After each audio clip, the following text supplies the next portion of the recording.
Je dis qu'on acclame maintenant les Seigneur.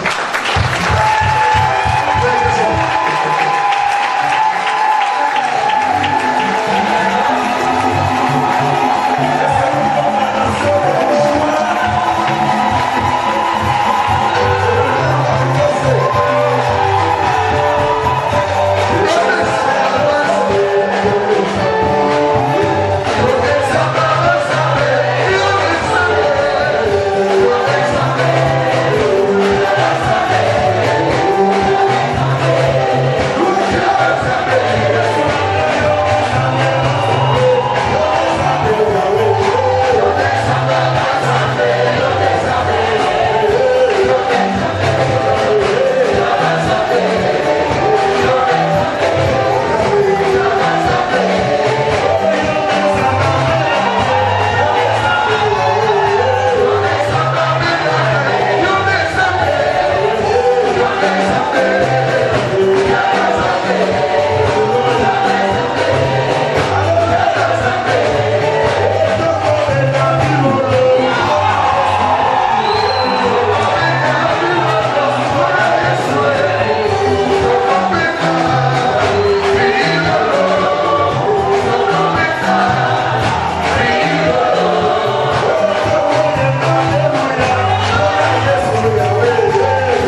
manifester puissamment. Dieu a vaincu et vous aussi vous avez vaincu. Et c'est quelqu'un peut crier victoire à haute voix. Est-ce que quelqu'un peut crier victoire?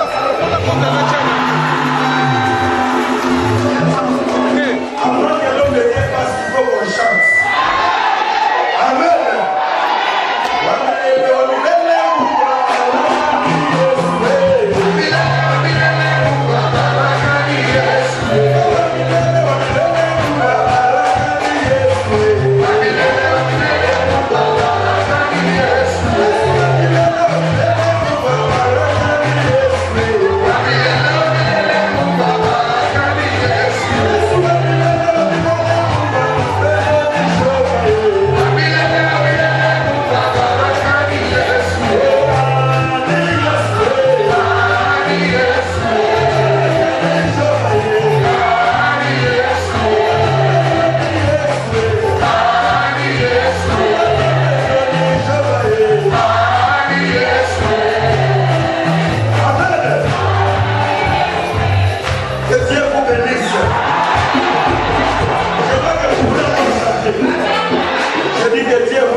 Dieu.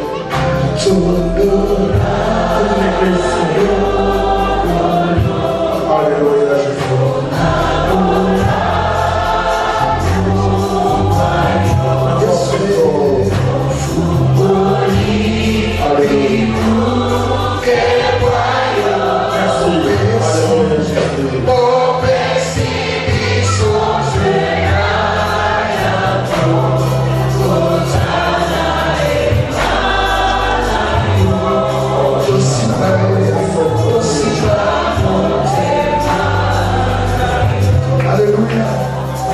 Ils sont tombés dans la vie. Et c'est la grâce de Dieu.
Quel beau jour dans ta présence, Seigneur.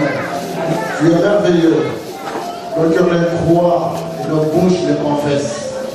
Sois béni ce matin, sois béni pour ta parole. Merci Saint-Esprit de Dieu pour ce grand rendez-vous. Merci pour l'ouverture d'esprit et d'intelligence. Et merci pour la capacité d'agir avec ardeur pour affronter les grands défis et le vaincre. Merci pour avoir ouvert le chemin. Oui, de le temps ancien, tu avais déchiré le voile du temps. Jamais rien ne sera plus difficile pour nous. Parce qu'avec toi, nous sommes plus que vainqueurs. Merci parce que tu nous débarrasses de notre côté. Nous savons que personne ne sera contre nous. Oh, même si tu es seul dans ton point, Seigneur, même si tu es seul dans ton point de vue, tu es toujours majoritaire. Nous bénissons ce grand roi. Nous acclamons pour le Seigneur. Oh, maximum de fruits pour le roi de roi. Oh, Raphaël,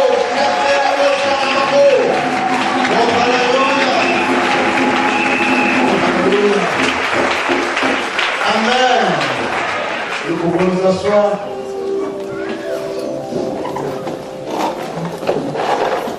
Je compris que vous étiez dans la joie, moi autant que vous, parce que je partageais pendant les 2-3 jours votre difficulté, votre souffrance, et Dieu nous a fait grâce ce matin de nous retrouver encore au milieu de vous.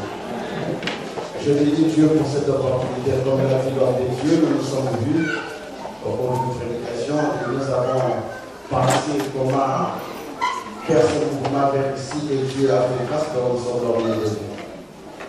Et donc, comme il l'a dit, je suis pasteur du centre évangélique Montgardisi. Et donc, je suis là pour les enseignements et voilà, c'est une grâce pour moi d'être au milieu de vous. Que Dieu vous bénisse. Acceptez de lire avec moi Jean chapitre 6. Jean chapitre 6, verset 62 à 70.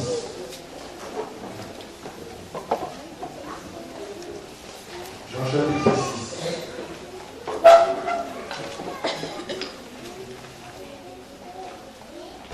Jésus, sachant en lui-même que ses disciples murmuraient à ses sujets, leur dit: cela vous scandalise-t-il? Et si vous voyez le Fils de l'homme monter où il était auparavant, c'est l'esprit qui vivifie, la chair ne sert de rien. Les paroles que je vous ai dites sont d'esprit et vie. Mais il en est parmi vous quelques-uns qui ne croient point, car Jésus savait dès le commencement qui étaient ceux qui ne croyaient point et qui était celui qui les livrerait. Et il ajouta: c'est pourquoi je vous ai dit que nul ne peut venir à moi si cela ne lui a été donné par le Père. De ce moment, plusieurs de ses disciples se retirèrent et il n'allait plus avec lui. Jésus dit donc aux 12: et vous, ne voulez-vous pas aussi vous en aller? Simon-Pierre lui répondit: Seigneur, à qui irions-nous? Tu as les paroles de la vie éternelle. Et nous avons cru, et nous avons connu que tu es le Christ, le Saint de Dieu. Amen. Donnons gloire à la parole de Dieu, à l'amour pour cette parole, s'il vous plaît. Le pasteur Yohan dit ici ma reconnaissance et ma gratitude pour m'avoir donné l'occasion de parler au peuple de Dieu.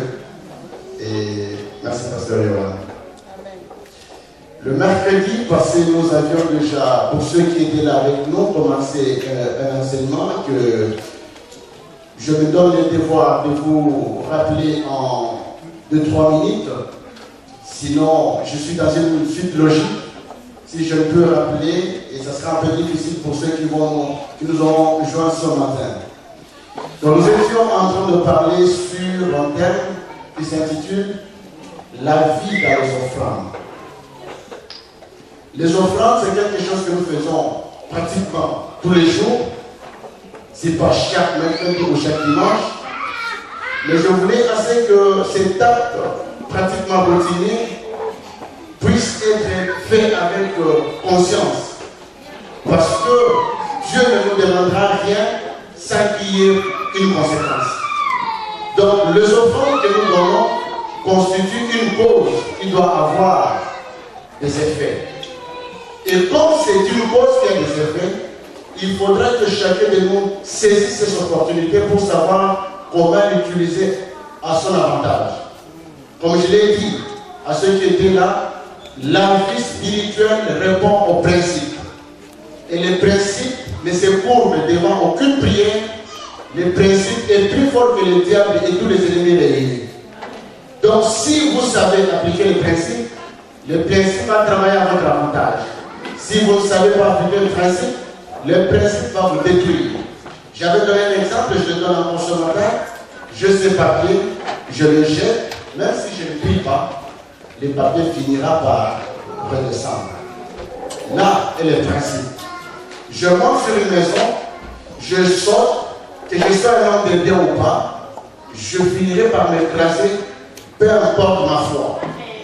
Donc, le principe est cela. Et donc, je suis en train de comprendre le principe et de mettre au service des enfants de Dieu. Les choses que je suis en train de dire ce matin datent de longtemps. Jamais et les preuves, jamais et les expériences. Et je crois que j'ai amené parmi vous quelques spécimens de personnes qui ont expérimenté les choses que je vais dire ce matin. Amen. J'avais dit que l'offrande était une adoration. L'adoration, comme nous venons de le faire là, est une offrande à Dieu. Et toutes les fois qu'une adoration est faite en bonne et due forme, ça attire l'intervention de Dieu dans la vie de ceux qui l'ont fait. Et quand Dieu intervient dans la vie de quelqu'un, ce n'est pas pour constater les dégâts, mais c'est pour remettre chaque chose à sa place. Et vous savez qu'il y a beaucoup de prédateurs dans nos vies. Il y a des gens qui occupent les places que nous devons occuper. Et quand Dieu descend, il donne l'ordre et chacun doit occuper sa place. Et comme ce matin, nous avons occupé notre place. Parce que Dieu est finalement descendu. Donc ça, c'est le premier point que nous avions parlé. Le deuxième point, nous avions dit que l'offrande était un acte de gratitude. Dieu vous a béni. Chacun de nous est béni d'une certaine manière. Et quand nous venons offrir à Dieu, nous lui disons merci. Merci de tout ce que tu as fait de moi. Et ici, j'avais dit que personne ne se dise lui-même que tout ce qu'il a, il l'a acquis par sa force. Parce que nul ne prie avant de se réveiller. Tous nous réveillons d'abord et ensuite nous prions. Donc si nous étions forts, nous allons, chacun de nous, se donner la force de se réveiller. Mais vous vous rendez compte que même l'homme le plus fort peut se retrouver un matin par terre. Donc la volonté de se relever est là pour se lever, mais on n'a pas les moyens de se lever. Donc Dieu nous fait grâce de nous lever. Voilà pourquoi nous lui disons merci. Et il nous donne les opportunités d'être fort, d'avoir ceci ou cela. Et ici je dis que chacun offre à Dieu selon qu'il a béni. Et ici, ce que nous donnons à Dieu, la plus importante, ce n'est pas ce que nous donnons, mais ce qui nous reste. Parce que vous savez, souvent nous sommes intimidés. Vous savez, si vous me donnez de l'argent ou de rien, moi je ne sais pas ce que vous avez. Vous savez ce que vous avez. Mais Dieu, ce qu'il regarde, ce n'est pas ce que vous avez donné, mais ce qui vous est resté. C'est cela la vraie offrande. Et ce matin, je vais continuer en donnant 3 autres points que je vais vous demander d'écouter attentivement parce qu'il y a des impacts assez incroyables. Est-ce que quelqu'un est d'abord avec moi pour me suivre ce matin? Amen. Ok. L'offrande est une sémence. L'offrande est une sémence. J'énonce un principe. Et je vais vous donner un verset que je vais expliquer. Ce que vous avez appris à s'aimer se soumettra à vous toujours, même si cela est difficile pour les autres. Ce que vous avez appris à s'aimer se soumettra à vous toujours, même si ça peut résister aux autres. Et tout ce que vous offrez à Dieu est frappé d'immortalité. C'est-à-dire, cette histoire ne pourra plus jamais. Et ça vous précède déjà. Ça quitte vos mains et ça vous précède dans votre vie. Et ici, je veux vous demander de lire ou d'écrire avec moi 2 Rois chapitre 3, versets 9 à 18. 2 Rois chapitre 3, versets 9 à 18. Vous allez vous rendre compte avec moi que je lis un texte de Jean chapitre 6.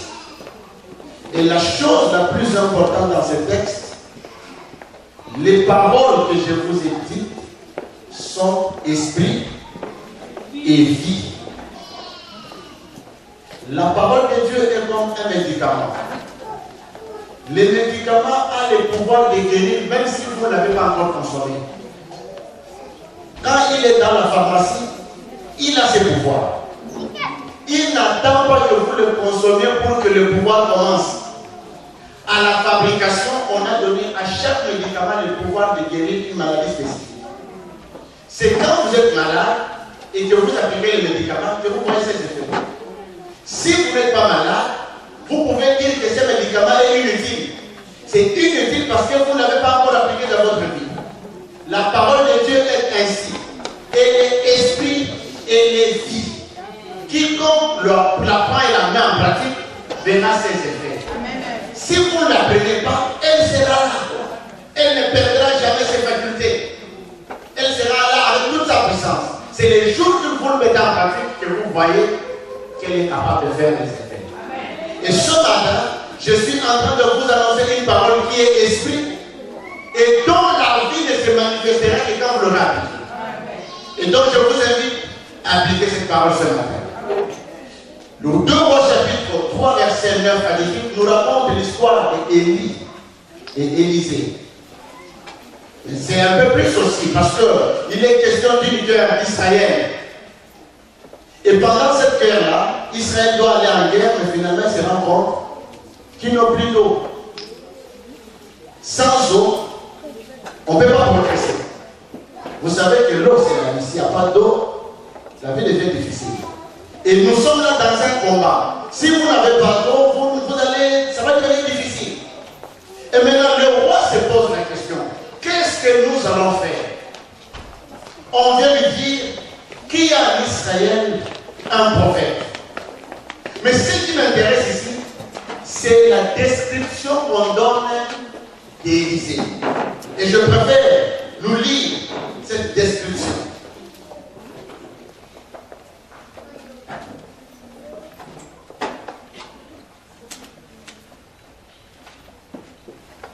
Il est écrit, va vers le prophète de ton père, va vers le prophète de ta mère, et le roi d'Israël lui dit, non, car l'Éternel a appelé ces 3 rois pour les livrer entre les mains des Moab. Élisée dit, avant même que je n'arrive là, mon problème c'est que je veux nous présenter là où on parle de lui. N'y a-t-il pas ici aucun prophète de l'Éternel par qui nous puissions consulter l'Éternel? L'un des serviteurs du roi d'Israël répondit, il y a ici Élisée, fils de Shaphat, qui versait l'eau sur les mains d'Élie. Amen. On présente Élisée comme étant fils de son père, fils de Shaphat, mais tout de suite là on dit qu'il versait l'eau dans les mains d'Élie. Quelle description! On ne dit pas qu'il a fait de miracles. On associe sa vie à son maître. Il versait l'eau. Mais voici ce qui est plus important dans ce texte. Quand Élisée a appelé un joueur de harpe, celui-ci va et Élisée lui demande de jouer à la harpe. Il dit au roi, allez creuser le trou. Il n'y aura ni pluie, ni rosée, ni vent. Mais ces trous-là seront remplis d'eau. Ma question est celle-ci. L'eau est quel trou? Ni pluie, ni vent, ni rosée, mais les trous seront remplis d'eau. a un mystère. Le mystère, c'est que Élisée sait que l'eau est son ami. Parce que toute sa vie, il n'avait que s'aimer l'eau dans la vie de son maître. Il versait de l'eau dans les mains d'Élie. Élie étant son maître, tout acte que Élisée posait à l'égard d'Élie était une sémence. Quand il versait de l'eau, il s'aimait de l'eau dans la vie d'Élie. Et donc, quand Élie est parti, Élisée a reçu la tour de personne d'onction. Ce qui fait que pour avoir sémé l'eau, même si l'eau résiste à tout le monde, même si tout le monde manquera de l'eau, mais Élisée ne manquera jamais l'eau. Parce que lui a déjà eu l'eau qu'il a précédée de la vie. Tout ce que vous avez sémé est frappé d'une mortalité. Donc, comme Élisée sémait l'eau, l'eau est frappée d'une mortalité dans sa vie. Et donc, il n'y a pas eu pluie, il n'y a pas eu rosée, il n'y a pas eu vent, mais tous les trous étaient remplis d'eau. Le miracle vient d'où? Le miracle ne vient pas du hasard. Le miracle vient de la sémence que Élisée était en train de jeter tout le temps qu'il était serviteur. Et donc, je veux dire à quelqu'un bien-aimé que dans votre vie, ce que vous avez appris à s'aimer vous obéira toujours. Il vous arrive de voir dans la vie certaines personnes dont les choses obéissent, même si ça résiste à tout le monde. Lui, quand il arrive là, ça marche. Vous vous posez la question, pourquoi ça marche? Vous avez la réponse aujourd'hui. Ce que vous apprenez à s'aimer ne vous quittera jamais. Et si l'offrande que vous donnez est soit l'argent, soit les biens, soit ceci, soit cela, rassurez-vous que ce que vous aimez là, quelle que soit la situation, vous l'accueillerez toujours tantôt d'une manière, tantôt d'une autre. Et vous allez vous rendre compte que l'eau avait toujours obéi à Élisée. Premier miracle d'Élisée, séparation de l'eau. Et vous allez aussi vous rendre compte qu'un jour les fils des prophètes sont allés couper les arbres. L'âge est tombé dans l'eau. Élisée a amené un bois pour tirer un fer dans l'eau. Bien aimé, les bois, ce n'est pas des éléments. Parce que l'eau le connaissait. L'eau pouvait tout ramener à son nom. Et donc ici, il y a un principe dans l'offrande. Si vous voulez avoir la vie future sur une chose, dans un domaine, apprenez à s'aimer cette chose, ce domaine dans votre vie. Si c'est de l'argent que vous aimez, l'argent vous connaîtra. Vous l'appellerez par son nom, l'argent viendra. Il y a des personnes qui l'appelleront l'argent toute leur vie, l'argent ne viendra jamais. Parce que l'argent ne vous connaît pas.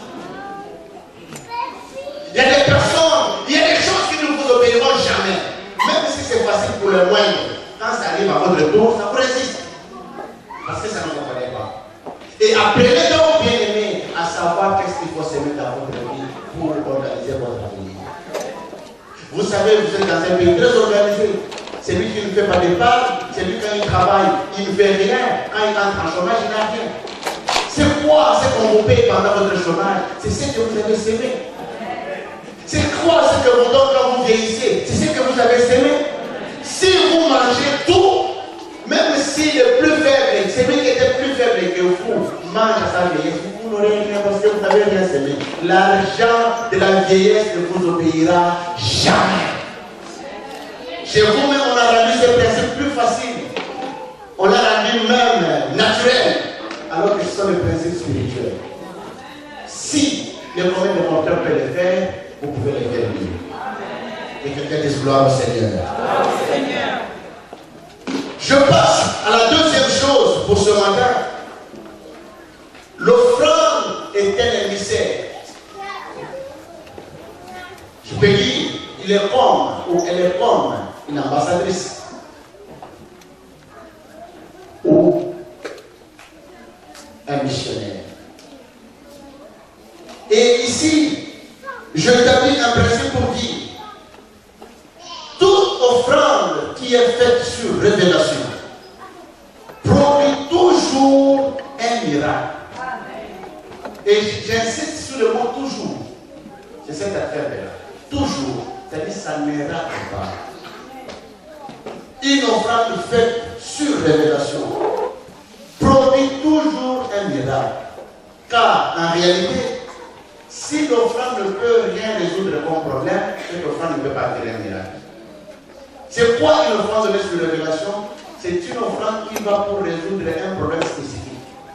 Soit au milieu du peuple de Dieu, soit à l'église, soit dans la vie d'un homme de Dieu, soit dans la vie d'une sœur ou d'un frère.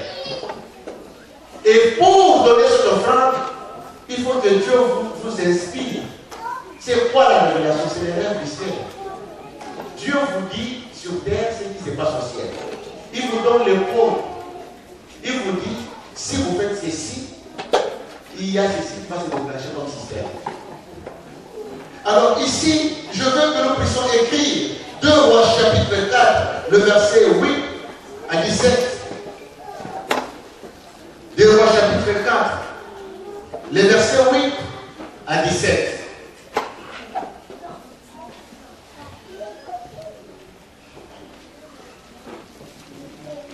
On nous parle de l'histoire d'Élisée et la Sunamite. La Bible dit, Élisée passait de temps à autre dans cette ville-là. Et il y avait là une femme de distinction. Et cette femme reconnut à Élisée un homme de Dieu. Cette femme a construit une maison. La maison n'existait pas. Elle a construit une maison uniquement pour ses prophètes. Elle a tout mis table, chaise, pour que toutes les fois que l'homme de Dieu passera par là, qu'il aille se reposer. L'homme de Dieu ne lui avait jamais dit qu'il avait besoin d'un repos. L'homme de Dieu n'avait jamais envoyé les gens de le voir pour lui dire, si tu fais ceci, si tu fais cela, tu feras du bien à l'homme de Dieu. Elle-même a estimé que c'est bon que je construise une maison pour donner du repos à cet homme de Dieu qui passe de temps en temps dans cette vie. C'est ça que j'appelle la révélation. En fait, en agissant ainsi, cette femme était en train de résoudre un problème majeur de l'homme de Dieu qui n'a pas osé dire. Vous savez, des fois, nous avons des problèmes. Surtout nous les pasteurs, que nous n'osons même pas dire aux fidèles. Parce que vous savez tout ce que vous savez. Il suffit que je dise, je peux exprimer un vrai besoin. Mais je ne suis pas sûr que ça va être pris dans les bonnes conditions. Vous pouvez dire à côté, ah, lui aussi, commence à déranger. Et pour des raisons comme celle-là, deux fois nous nous taisons. Mais nous crions à l'Éternel, Seigneur, est-ce que tu vois ces besoins? Et Dieu regarde aussi parmi les personnes de distinction, des personnes qui sont attentives à son appel. Dieu leur dit, faites ceci, faites cela, parce que Dieu parle tantôt d'une manière, tantôt d'une autre. Ça peut être une voie normale de votre conscience. Ça peut être quelque chose que vous avez pensé à vous-même. Mais peu importe la manière dont ça vient, ça peut être la voie de Dieu. Et donc cette femme a répondu à cet appel-là, elle a construit la maison. Chaque jour, chaque temps que cet homme passait par là, il mangeait, il se reposait, il dormait. Mais ce qui est important, c'est que toutes ces offrandes-là données à cet homme-là commençaient à prendre. La femme non plus n'avait jamais dit à l'homme de son problème. Elle n'est pas venue voir l'homme de Dieu, écoute monsieur, tu dors ici, mais j'ai un problème, je n'ai pas d'enfant. Non, elle s'est tue. Elle a commencé seulement à offrir à l'homme de Dieu, non pas des présents pour l'avoir, mais vraiment à donner à l'homme de Dieu la valeur qu'il lui fallait. Parce que la Bible dit, quiconque reconnaît un homme de Dieu à ses justes valeurs, à ses justes titres, et lui offre même un verre d'eau à la récompense de cet homme de Dieu. On ne dit pas la récompense de Dieu, on dit la récompense de l'homme de Dieu. Donc, cette offrande que la femme avait faite à l'homme de Dieu était un mystère. Ça commençait à aller. Alors, l'homme de Dieu commençait à s'agiter. Un jour, il est venu voir son serviteur. Qu'est-ce que nous pouvons faire pour cette femme? Qu'est-ce qui lui a fait dire ça? C'est l'offrande. Je vais dire à l'Inala, l'Isibiso, la persécution ici, là, vraiment, tout est ramené noir. L'offrande commence à parler, la femme est calme. Mais l'homme de Dieu commence à s'agiter. Qu'est-ce qu'il agite? C'est l'offrande qu'il agite. Et finalement,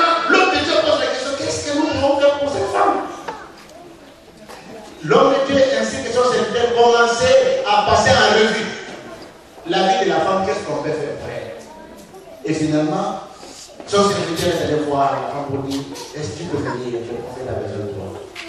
Et le prophète lui pose la question, que puis-je faire pour toi? Que je parle de toi au roi? La femme lui dit, mais non, le roi, il est toujours avec moi. Vous avez déjà voulu faire du bien à quelqu'un que vous ne voyez même pas par où passer. Donc, il a bouché tout le tout. Que je parle de toi au roi, non, le roi est toujours avec nous. Hein? Que je parle de toi au chef, non, mais les chefs sont toujours là avec moi. Alors, les serviteurs le sont dans le répondre, ici il y a un problème d'enfant. Alors, Élisée lui dit, l'année prochaine, à la même époque, quand je reviendrai ici, il y aura ici un enfant. Et la femme lui dit, tu sais que je ne t'ai pas demandé ça. Élisée lui dit, ce n'est pas un problème de demande. C'est un problème que l'offrande que tu as donné là, c'est elle qui a parlé à ta place. Et l'offrande m'a dit, c'est que toi tu ne peux pas dire. Vous savez que nous avons des besoins, à force de savoir que nous ne pouvons pas obtenir des solutions. Nous finissons par accepter que c'est comme ça. Je ne peux pas avoir d'enfant, ça fait 10 ans, bon. J'accepte ça comme ça. Mais en réalité, vous n'acceptez pas. Vous vous contentez de vous dire, mieux vaut accepter cette situation que penser avoir un enfant un jour alors qu'on n'aura pas. Mais vous savez que si vous pensez à quelque chose que vous pouvez jamais obtenir, c'est plus souffrant que si vous n'y pensez plus. Et cette femme donc, réellement avait besoin d'un enfant. Mais parce qu'il n'y avait aucune possibilité, je ne sais pas qu'est-ce que les médecins de son temps lui avaient dit. Peut-être que le médecin lui a dit, les deux trompes n'existent plus. Alors tu vois déjà que quand il n'y a pas de trompes, quel que soit ce que tu feras, un enfant ne viendra pas. Donc cette femme a fini par accepter que moi là, de toute ma vie, jamais j'aurai les enfants. Elle s'est contentée de voir les enfants des autres. Et quand l'homme de Dieu lui dit, tu auras un enfant, il lui dit, tu sais que ça c'est une mauvaise chose que tu as de dire. Certainement, ça c'est moi qui imagine que la causerie a continué. Et la femme lui a dit, en réalité, je n'ai plus de droits. Donc, c'est que tu dis là, elle ne peut pas aller. Mais l'homme de Dieu lui dit, ce n'est pas ton problème. L'an prochain, à cette même époque, je viendrai trompe ou pas trompe, il y aura ici un enfant. Amen. Il dit quand je parle d'un enfant, je ne parle pas de trompe, je parle d'un enfant. Amen. Si c'est par la bouche qu'il va sortir, c'est par la bouche qu'il sort. Amen. Si c'est dans les bras qu'il va sortir, mais du moins il y aura ici un enfant, peu importe les chemins par lesquels il va passer. Je n'ai pas besoin de savoir, déjà les trompes, ça n'existe pas. Alors on n'a même pas à savoir ce que je sais. Ici, j'ai dit qu'il y aurait un enfant. Et l'année prochaine, il y avait un enfant. Amen. Ce n'est pas une prière qui a produit cet enfant bien-aimé. C'est l'offrande. L'offrande a produit la vie.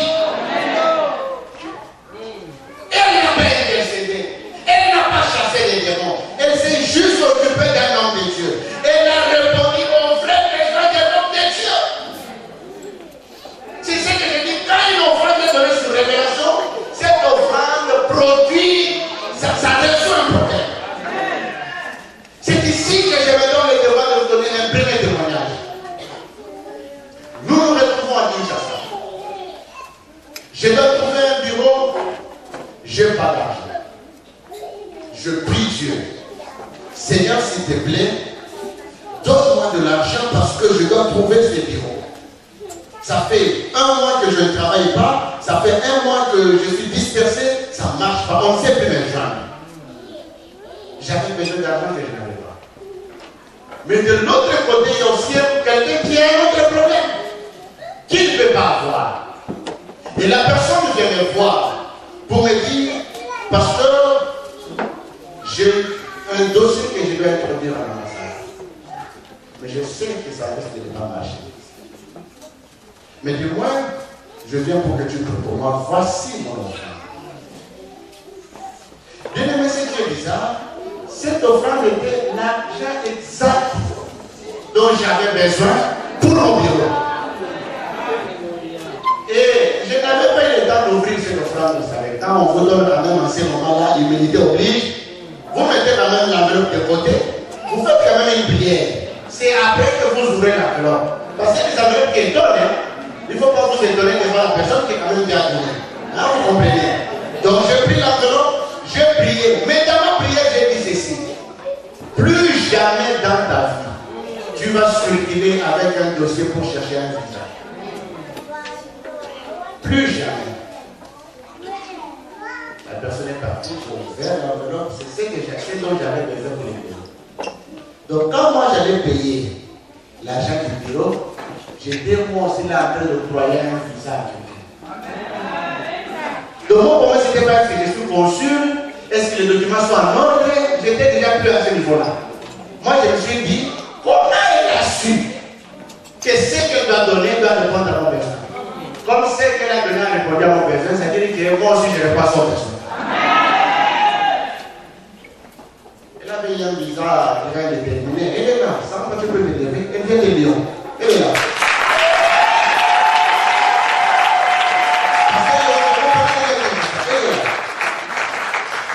Non, elle, c'est mon spécimen.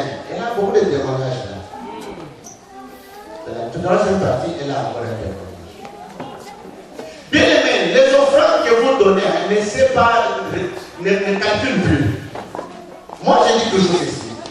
Dieu peut aller dans ce sens, mais en réalité, il veut atteindre le but de l'autre côté. Mais ne dis pas non, Dieu, tu fais le mauvais côté. Non, non, laisse-les partir là où il veut partir, mais en fin de compte, il finira par arriver là où il a choisi d'arriver. Même s'il marche lentement, alors que l'air va plus vite, ne t'en fais pas, il arrivera à temps. Dieu ne connaît pas nos chemins, il nous connaît du moins les résultats. Peu importe les chemins qu'il va prendre, pourvu qu'il arrive au résultat que nous sommes en train de chercher. Bien aimé, l'offrande donnée sur révélation brille toutes les heures. Ça ne répond à aucun principe humain. C'est comme Jésus a marché sur les eaux, c'est comme ça que ça marche.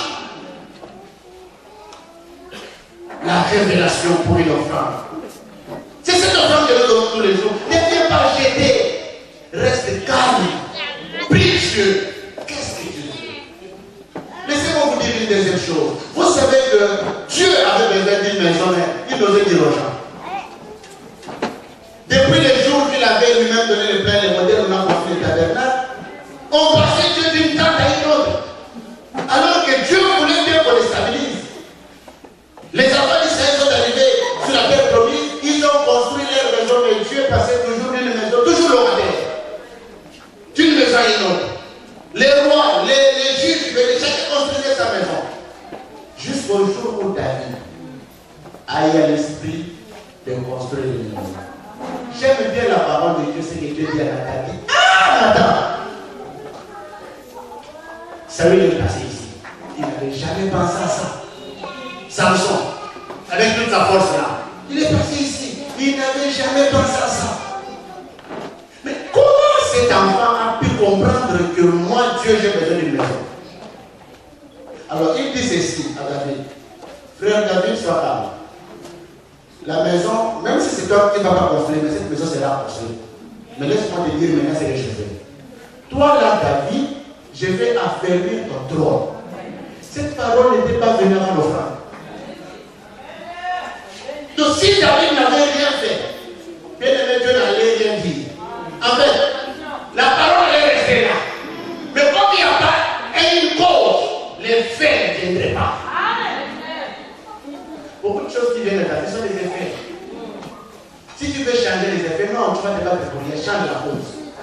L'effet changera. La vie chrétienne, c'est une vie de principe et c'est une vie de cause à effet. David a dit, je te construis une maison. Dieu dit, sois calme, c'est moi qui te construis une maison. J'enferme ton trône. Jamais sur le trône de Juda, il manquera quelqu'un venant des États-Unis. Depuis David, la dynastie est restée. Jusqu'à quand Jésus est venu. Un jour, Dieu était dans l'incapacité de garder la promesse. Il est allé chercher un enfant de 8 ans.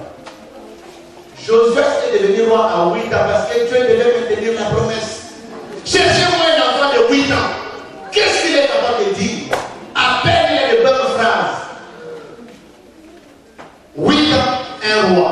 En fait, qu'est-ce que Dieu a fait? Dieu a établi un enfant de 8 ans, mais avec un âge de 40 ans, un cœur de 20 ans. Et la Bible nous dit tout ce que Josué a fait comme réforme. Jamais l'homme n'avait fait ça. Voilà ce que Dieu est capable de faire et les calculs. Dieu nous a appris la mathématique, mais lui-même ne sait pas calculer. Il peut faire la 5 et 1 et 1 fasse 20. 1 et 1 peut faire 80. Comment il peut calculer un jour pour 1000 et 1000 pour un jour?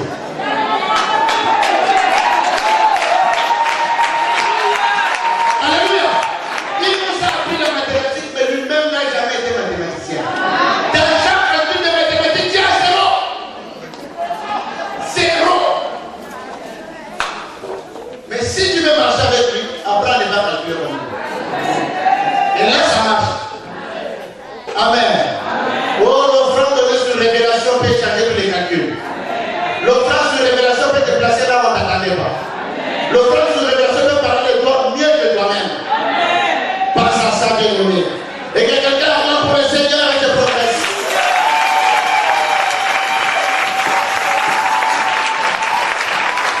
Laissez-moi arriver au dernier point pour ce matin.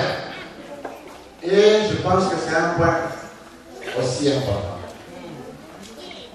Toutes les fois que nous donnons une offrande, nous réclamons justice auprès de Dieu.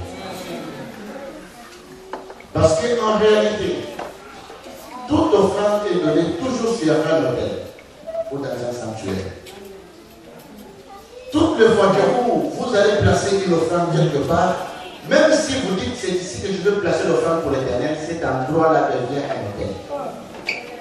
Et vous y placez une offrande. En fait, l'autel veut dire quoi? L'autel veut dire le lieu du jugement. Parce que quand Dieu descend sur un autel, c'est soit pour bénir, soit pour maudire. C'est ce qui s'est passé avec Caïn et Abel. Abel a offert, Caïn aussi. Dieu est descendu pour voir les deux offrandes. Mais quand il est descendu, il a maudit Caïn et il a béni Abel. Donc, les sanctuaires, cet endroit, il peut y avoir une fête le matin, mais si nous nous entrons pour adorer Dieu, ça devient un sanctuaire. C'est le lieu du jugement. Vous allez comprendre ce que vous êtes arrivé bientôt. Et quand vous amenez l'offrande dans un panneau, dans une corbeille, cette corbeille-là est devenue un autel. Et l'offrande et le mot jugement, en hébreu, ont la même racine. L'offrande veut dire justice. Justice veut dire offrande. Donc quelqu'un qui amène l'offrande sur le lieu de jugement, il demande à ce qu'on fasse justice. Parce qu'on le juge que soit pour acquitter, soit pour condamner. Et donc toutes les fois que vous vous présentez avec une offrande bien-aimée, dites-vous que je suis allé pour demander justice. Je l'ai dit tantôt, il y a beaucoup de prédateurs dans notre vie. Des fois, nous manquons de force. Des fois, nous manquons quelqu'un pour parler pour nous. Des fois, nous perdons ce qui est notre droit. Et quelqu'un d'autre l'a pris à notre place. Vous regardez dans la vie, quelqu'un qui n'a rien comme vous. La classe vous va zéro. Mais il se retrouve dans un endroit, vous tous vous êtes d'abord qui ne devez pas être là. Mais vous qui devez être là, vous êtes ailleurs. Vous dites, mais ça c'est quoi ça comme histoire? Ceux qui font du mal sont enflammés. Ceux qui font du bien sont mis à côté. Mais c'est une histoire assez bizarre. Finalement, vous vous posez la question, nous tous devrons entrer pour faire du mal. Vous priez Jésus d'une certaine manière, mais peut-être ne vous sent pas. Et quand vous venez avec l'offrande, en fait, vous dites au Seigneur, il y a des choses que je devais avoir que je n'ai pas. Il y a des endroits que je devais être que je ne suis pas. Il y a des portes qui devaient être ouvertes pour moi qui ne sont pas. Mais toi, du moins, tu es capable. Mon offrande est là, si tu peux faire quelque chose. En fait, l'offrande devient l'avocat. C'est quelqu'un qui doit comprendre ça. Amen. Et ici, c'est très, très, très important. L'offrande, c'est notre jugement. Il y a quelques mois, je suis au pays, ma fille m'appelle encore. Elle a dit, on m'a fait partie du boulot. Pas toi. Ça arrive. Dis, mais ça ne peut pas arriver parce que je vais vivre êtes dans un pays où on ne partage pas l'argent. Et ça ne peut pas se partager, vous savez. Alors, elle me dit, toi, j'ai encore vu une offrande. J'ai dit, non, non, non. Attends d'abord, on va demander d'abord à les offrandes qui sont parties avant là de partir. Si on ne peut pas continuer à donner quand les premières qui étaient parties là n'ont pas encore amené la réponse. C'est pourquoi quand vous avez un travail, donnez votre prémisse. Quand vous payez les mois, payez votre dîme. Ne dites pas c'est ma force, non, vous ne savez rien. Le monde est plein de surprises. D'ailleurs, dans la vie, il n'y a pas de surprise. Tout est prévisible. L'échec comme la réussite. Alors je lui ai dit, attends, quelque chose va se passer. Il m'a dit quoi? Il dit, je ne sais pas. Quelques temps après, je ne sais pas ce qui s'est passé au boulot, on chasse les messieurs qui allaient chasser. Et non pas seulement qu'on a chassé ces messieurs, mais on commence encore à rechercher son adresse et son numéro. En l'appelant, s'il vous plaît, mademoiselle, voulez-vous bien venir reprendre le travail? On attend que votre avis. Ah, moi, on avait cherché comme un chien, on attend maintenant mon avis. Elle m'a dit, je suis resté une semaine sans donner la réponse. Il faut aller à ça fonctionne. Tu dis, donc l'offrande ne tient pas compte des blancs et des noirs. Ça ne tient pas compte des autres de la vie. Il y a une place que vous méritez. Mais vous le regardez de loin. Il y a quelqu'un qui va parler pour vous. Mais vous savez pourquoi on appelle Jésus-Christ l'avocat? Jésus était l'offrande. Jésus est l'offrande de Dieu. L'offrande qui suffisait pour que notre vie change.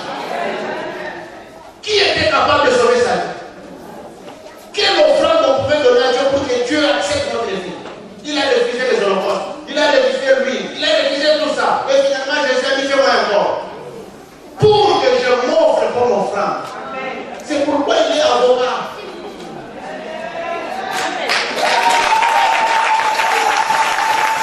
Il n'est pas avocat parce qu'il est fils de Dieu.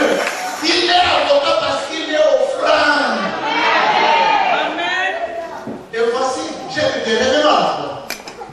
Jésus-Christ est à la croix. Mais il veut être une offrande agréable à Dieu. Pour être offrande agréable à Dieu, il faut être pur.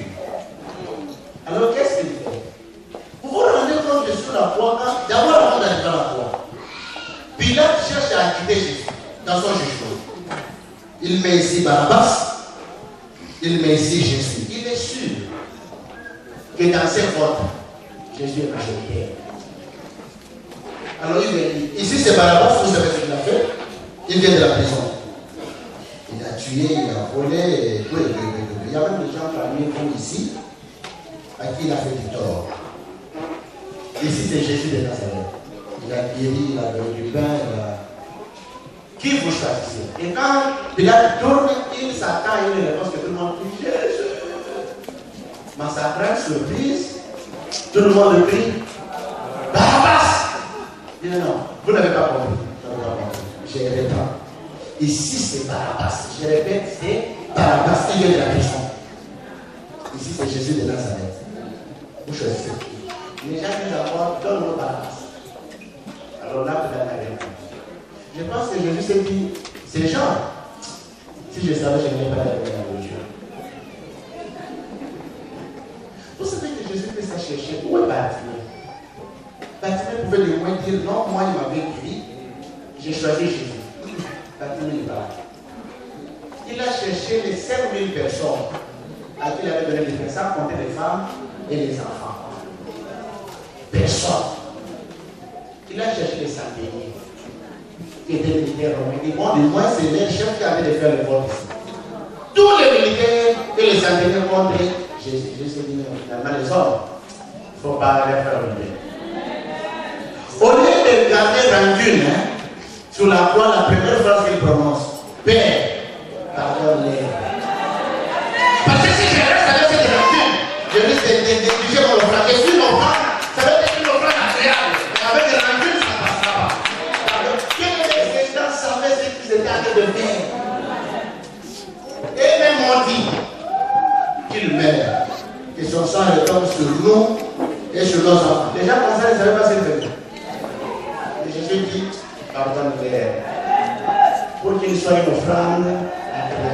Parce que Dieu a créé son offrande, il parle pour nous. S'il est pour nous, qui sera contre nous? Non, je suis en train de parler. S'il est pour nous, qui sera contre nous? Je crois à cet homme de Dieu. Je crois que c'est un don de Dieu pour nous. Donc c'est une offrande. Il pouvait devenir aventurier. Il pouvait devenir tout dans la vie. Mais il a dit non, non, non, le Seigneur m'a appelé, j'appelle tout. Je prends ma vie, je l'offre comme offrande au Seigneur. Maintenant, Dieu a appelé cette offrande-là. Au bout du roi. Si nous combat, tu vas faire, tu vas marcher. En fait, la réalité, tu ne devais même pas essayer. Tu as tenté et tu t'es rendu compte. Et moi, j'ai tenté à un mauvais endroit. Sois offrant, personne ne te touchera. On peut tenter les aventures. Mais dans cette aventure, c'est comme, je ne sais pas ce qui vient du Cameroun, il y a l'histoire de Jean-Michel Cancan. Tout tourne toujours contre lui. Il commence bien, mais ça se tourne toujours contre lui. Il faut faire une belle aventure. Tous ceux qui vont tenter de toucher à ta vie, alors que tu es une offrande, tu es donné à Dieu, ils n'ont rien fait. Écoutez, il y a plein d'Africains ici. Nous savons comment ça se passe. On appelle ton nom. Il n'y a rien. Il n'y a rien. On te recherche là, on recherche tout le monde. Il n'y a rien. Laissez-moi vous raconter une histoire. Un petit est allé chercher de l'argent. Alors on lui dit, il faut nous amener une personne. Comme il était contre un pasteur du coin, qui chaque 5 heures commençait la prière, le petit dit voilà, c'est une très bonne occasion pour expédier ces gars aux enfers. Il vient à l'église, il n'a pas donné la seule offrande dans le panier. Il a cherché à ce qu'on amène au bureau du pasteur. Alors il est allé voir le pasteur pour dire, pasteur, Dieu m'a mis à cœur de venir vous donner cette offrande. Oh, le pasteur dit, que Dieu te bénisse. Le pasteur a pris l'offrande. Le petit savait que l'offrande, là, en fait, il y a eu un échange. Lui a donné pour avoir.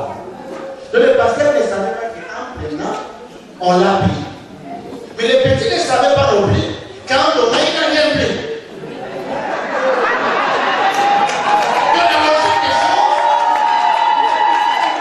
La logique des choses, c'est que quand je te donne mon enveloppe, j'étais libre. Mais lui ne savait pas que ce qu'il pensait avoir n'est pas fait. Donc l'argent est parti et la personne est restée là. Alors, les féticheurs attendent, le premier jour, il fait cette histoire, personne n'a parlé. Le deuxième jour, personne n'a parlé. Il appelle le petit. La personne qui a donné, il est vivant d'où elle est morte. Il dit non, elle est vivante même au moment où nous parlons ici. Elle a été expliquée. Le gars dans son histoire, le gars n'a parlé pas. Dis-moi, il appelle le petit, viens. Explique-moi, parce que là je ne comprends rien. Cette personne, elle est vivante ou elle est morte? Il est vivant. Alors le gars m'a dit, elle est qui? Elle dit, c'est un pasteur. Elle dit, voilà! C'est pourquoi je ne vois pas.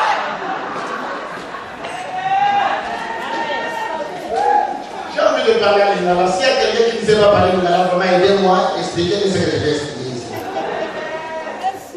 À qui nous avons un vocable où nous disons Nami Kama. Vous savez ça? Nami Kama, c'est-à-dire que Nami Teka déjà, Nami Kama, Nami Teka déjà. Le Luka de Yonai. On s'en a dit. Donc nous aussi, comme frère là, Nami Kama, nous nous sommes fermés.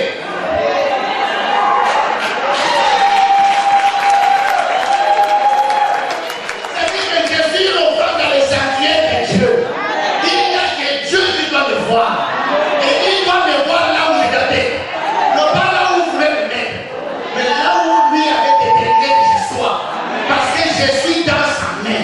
Et ce qui est dans sa main là,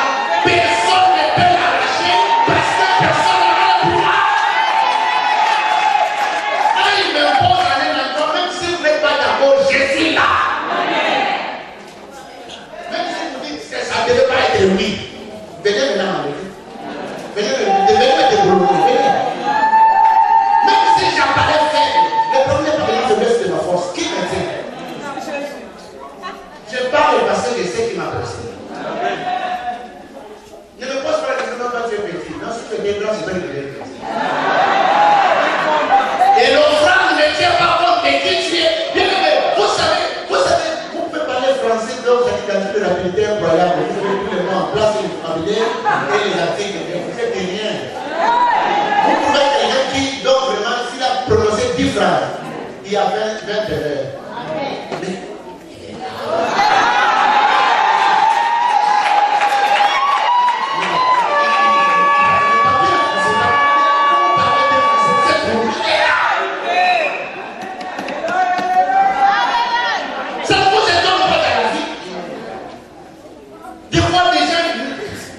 j'avais dit le mercredi passé, vous trouvez un gars bizarre, mais qui vous a porté une femme, c'est-à-dire qu'il est prêt à manger quoi. À même qui sont assez à manger. Vous posez la question, il lui a donné quoi? L'argent, il n'en a pas. Vous posez posez la question, il a dit quoi? Parce que la femme là, entend ses noms.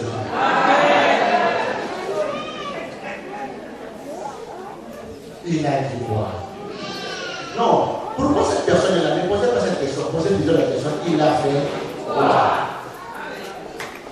C'est un problème d'offrande. Parce que l'offrande le justifie. Il y a même des personnes que vous ne savez pas. Vous savez que vous pouvez vous ignorer vraiment sur 100%, vous ignorez à 90%. Vous pouvez croire que la position que vous occupez c'est la meilleure. Mais les jours où on va vous placer dans votre nouvelle position, ça sera la première. L'offrande le justifie. L'offrande, laissez-moi lire ces derniers textes avec vous. Hébreux chapitre 11, verset 4. C'est par la foi qu'Abel offrit à Dieu un sacrifice plus excellent que celui de Caïn. Je pense que vous savez bien français mieux que moi. Nous allons faire l'analyse grammaticale de cette phrase. C'est par la foi qu'Abel offrit à Dieu un sacrifice plus excellent que celui de Caïn. C'est par elle. Vous pensez qu'elle est là? Vous pensez qu'elle est là? Disons, c'est par elle qu'il fait déclarer juste. Dieu approuvant ses offrandes. Non, c'est l'offrande, c'est par l'offrande là que Abel a été approuvé de Dieu. La foi lui a permis de prendre l'offrande et de donner. Vous savez que le principe, je l'ai dit, le principe est là. Le médicament est de la pharmacie. Le médicament a le pouvoir de guérir. Ces médicaments peuvent guérir de telles maladies et l'autre. Ce n'est pas que le médicament n'a pas le pouvoir. Celui-ci a accepté de prendre ce médicament et de guérir. L'autre l'a guéri. Il n'a pas pu le guérir. Donc la foi nous permet de croire que si je fais ceci, ça marchera. C'est ce que la foi. La foi, c'est un déclencheur. Pour que j'agisse, je dois croire. Pour que je vienne ici, je dois croire. Pour que je donne l'offrande, je dois croire. Et quand je fais, l'histoire est terminée. C'est l'offrande de moi, ça va aller. Pour que je jette cette histoire, je dois croire quand je jette, ça va redescendre. Donc quand j'ai jeté, je n'ai plus rien à faire. La chose s'occupe d'elle-même et les principes sont tout accomplis. Donc quand vous avez donné votre offrande, que ce soit une sémence, que ce soit une adoration, que ce soit, vous l'avez donné de toutes les façons, même si vous ne dites pas l'offrande, parlez-moi, l'offrande parlera les fous. Donc l'offrande englobe toutes ces choses que nous avons dit. Ce n'est pas qu'il y a un jour tu vas donner l'offrande qui sera une sémence, mais elle ne va pas parler pour toi. Elle est sémence, quand même, elle parle. C'est-à-dire comme sémence, elle t'a précédé dans la vie. Comme sacrifice, elle parle pour toi. Comme adoration, Dieu descend. Et quand Dieu descend pour accueillir l'offrande, Dieu change de saison. Amen. Dieu change de saison. Regardez ce qui s'est passé à la sortie de l'âge. Dieu s'est repenti d'avoir créé l'homme. Il l'a tué par l'eau. À la sortie de l'âge, Noé a élevé l'autel. Il lui a l'auteur du sacrifice volontaire à l'ennemi de Dieu, Dieu le salue. Et lui-même Dieu parle. Plus jamais je ne détruirai l'homme comme je l'ai fait. Lui-même Dieu n'a quitté les parties d'avoir créé l'homme. Personne n'était allé le voir pour lui demander de changer d'avis. Mais l'offrande est montée et l'offrande a pris Dieu, l'a ramené sur la terre pour changer les paroles. Plus jamais je ne ferai ça. Et il a établi les saisons. Une offrande peut changer les saisons. En plein, même nous sommes là, vous savez que nous sommes tous étonnés. On devait être en plein temps, n'est-ce pas? Mais comment nous n'avons pas encore lâché les manteaux? Vous trouvez ça normal? Ne trouvez ça pas bizarre que pendant l'été, l'hiver arrive? Vous pouvez être pendant l'hiver à cause d'une offrande de Dieu avec l'été. C'est pour que c'est normal. Comme vous trouvez normal que nous soyons encore des manteaux maintenant. C'est normal aussi que ça se passe. Bien que pensez à votre vie, pensez à votre avenir. La vie, ce n'est pas une aventure. La vie, ce n'est pas un jeu d'hasard. La vie, ce n'est pas du péri. La vie, l'échec et la réussite sont prévisibles. Ça dépend de la manière dont vous appliquez les principes. Incluons la prière.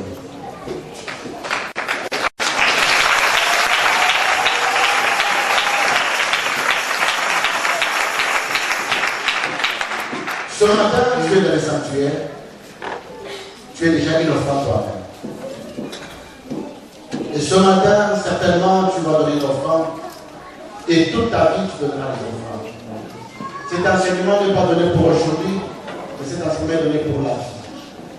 Toutes les fois que tu donneras des offrandes, pense à toutes ces choses. Prie Dieu qu'il arrose cette parole de manière à ce que ça puisse germer dans ton cœur et que jamais cette parole ne quitte ta vie. Au nom de Jésus, prions.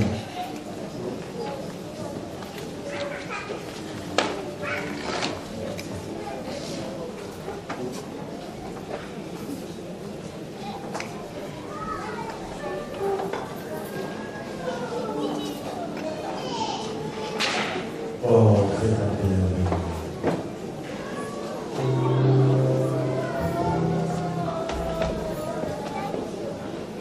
Oh, yes. Hallelujah.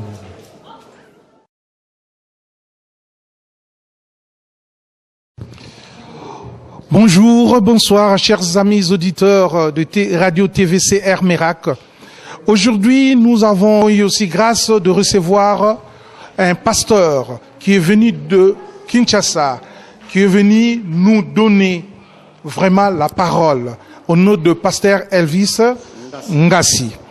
Pasteur, je crois bien que nous nous trouvons ici en Europe, mais nous voulons que votre message arrive vraiment là où vous avez envoyé le message. C'est pour ça que je vous demande de parler en notre patois, en notre langue, lingala, pour que le peuple de Dieu puisse bien comprendre. Pasteur, on vous a reçu ici. Le mercredi passé, c'était votre premier jour. Et aujourd'hui, ça c'est le deuxième jour ici chez nous. Je sais que vous allez continuer, mais nous voulons quand même que les enfants de Dieu puissent savoir c'est quoi que vous venez de prêcher. Et surtout, quand ça s'appelle offrande. Oui, bon, je venais de parler sur l'offrande comme la vie dans les offrandes. L'offrande, c'est un acte que nous posons tout le temps et des fois nous le posons d'une manière vulgaire. Bolimbisi, pasteur. Lobana lingala. Ok. Topesaka mabonza ngonga ebele lokola momesano. Mais toyebaka te mbano nini mabonza eza nango. Na kati na libonza eza na bomoi. Yango tolobi na ebandeli tolobaki eza malamu te kopesa libonza na nzambe oyo yebi te. Parce que Nzambe asakanaka te. Ce qui a ye, eza soit poandi malibonza, apambola, soit aboya libonza, apambola te. Ekosema lokola Kayena Abel. Yango tolobi, poto pesa kalibonza lokola momesano. Eza malamu toyeba, manoni neza katina libonza. Yango tobengi yango bomoi.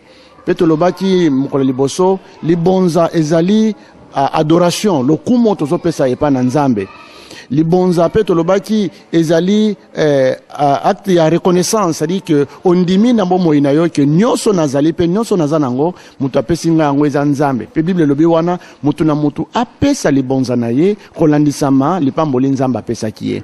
Lelo tolobi que libonza ezali semence nkona soki oloni nguba kozela masangu te. Donc eloko yo loni elongo na maboko na yo mais elongo na bomoi na yo te. Eloko oyo mesani kolona ekotosaka kaka yo ate tosi bato mosusu te. Ate umeli kutu ate umeli changer eloko te ekoya nango kaka. Pe tolobi lisusu ke libonza ezali lokola émissaire elobelelaka biso na makambo tokoloba te. Libonza soki koti oyo epesami na emoniseli soki koti ebimisaka miracle ebimisaka kaka miracle. Pe tosukisi koloba libonza ezali eloko oyo ezo justifier biso ton esengaka justice pona biso de makambo toti koloba na tongo la lelo. Mais na ndenge yo oyei okomi awa oyo kokota o biso tobengaka ngo libulu po ya lopango ya tata. Ndengo koti na kata lopango ya tata liloba nini vraiment ko lendisa nango bana ya lingomba oyo miracle oyo tobengaka les aigles de miracle et loko nini vraiment ko lendisa bango po batikala nango na bomoi na bango.